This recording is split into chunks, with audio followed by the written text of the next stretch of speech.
અહેમદાબાદ મિત્ર ન્યૂઝમાં આપનું સ્વાગત છે। ગુજરાત પોલીસ વિભાગ માટે છેલ્લા 4 દિવસ અત્યંત શરમજનક સાબિત થયા છે। રાજ્યમાં ભ્રષ્ટાચાર વિરોધી બ્યુરોએ આક્રમક વલણ અપનાવતા ટૂંકા ગાળામાં 2 પોલીસ ઇન્સ્પેક્ટરને લાંચના ઝટકામાં ઝડપી લીધા છે। 15 ડિસેમ્બરે ગાંધીનગર સીઆઈડી ક્રાઇમના પીઆઈ ઝડપાયા બાદ 18 ડિસેમ્બરે સુરત ગ્રામ્યના કેમ પોલીસ સ્ટેશનના પીઆઈ પ્રવીણસિંહ જાડેજા 3 લાખની લાંચ લેતા રંગે હાથ પકડાઈ જતા સમગ્ર પોલીસ બેડામાં ચકચાર મચી ગઈ છે। એટલું જ નહીં, પીઆઈ પ્રવીણસિંહ જાડેજા સંપત્તિની પણ તપાસ સુરત એસીબી કરવાની છે। ઘટનાની વિગત મુજબ સુરતના કેમ પોલીસ મથકની હદમાં 1 મહિના અગાઉ હની ટ્રેપની ચોંકાવનારી ઘટના બની હતી, જેમાં 3 શખ્સોએ પોલીસની ખોટી ઓળખ આપી 2 વેપારી પાસેથી 13 લાખ રૂપિયા પડાવ્યા હતા।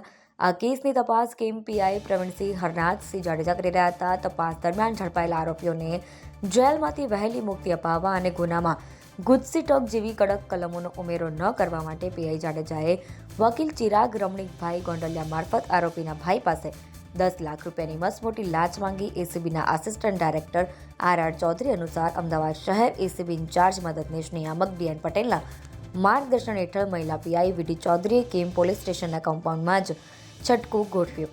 વકીલ ચિરાગ ગોંડલિયા મારફત જ્યારે 3 લાખ રૂપિયા સ્વીકારવામાં આવ્યા ત્યારે જેસીબીએ પીઆઈ પ્રવીણસિંહ જાડેજા અને વકીલને ઝડપી લીધા હતા। અહેમદાબાદ મિત્ર ન્યૂઝની યુટ્યુબ ચેનલને સબસ્ક્રાઇબ કરો અને બેલ આઇકોન જરૂરથી દબાવો, જેથી દરેક મહત્વના વિડીયોની નોટિફિકેશન તમને મળતી રહે।